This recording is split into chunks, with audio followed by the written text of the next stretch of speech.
এবার থেকে উত্তর দিনাজপুর জেলার কানকি স্টেশনে দাঁড়াবে তিস্তা তোরসা এক্সপ্রেস, এই মর্মে বিজ্ঞপ্তি জারি করেছে রেল। উল্লেখ্য, দীর্ঘদিন ধরে এনজিপি কলকাতাগামী বিভিন্ন এক্সপ্রেস বা ইন্টারসিটি ট্রেন ধরতে ডালখোলা বা কিষানগঞ্জ যেতে হয় কানকির বাসিন্দাদের। ফলে কানকি স্টেশনে বিভিন্ন ট্রেনের স্টপেজের দাবি জানিয়ে আসছিলেন এলাকাবাসীরা।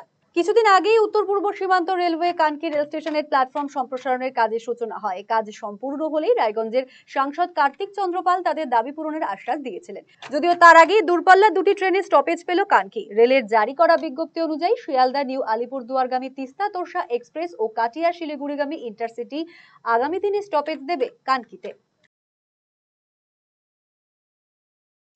রায়গঞ্জবাসীদের জন্য সুখবর। যারা দীর্ঘদিন ধরে জয়েন্টের ব্যথা এবং হাড়ের সমস্যায় ভুগছেন তাদের জন্য রায়গঞ্জ দিশারিতে আসছেন আর.এন. টেকর হাসপাতালের জয়েন্ট রিপ্লেসমেন্টে ভারত বিখ্যাত অস্থিরোগ বিশেষজ্ঞ doctor Barun Dutta, MD, DNB. এখন থেকে প্রতি মাসের নির্দিষ্ট দিনে ডাক্তারবাবুকে দেখাতে আজই যোগাযোগ করুন দিশারি হেলথ কেয়ার, উকিলপাড়া, রায়গঞ্জ শাখায়। যোগাযোগ করুন 7477785509, 7477785512 এই নম্বরে। এবার সত্যিই কি পরিবর্তন হবে?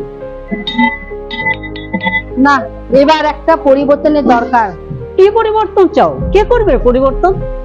আসছে পরিবর্তন, কবে কিভাবে জানতে চোখ রাখুন RCTV সংবাদে।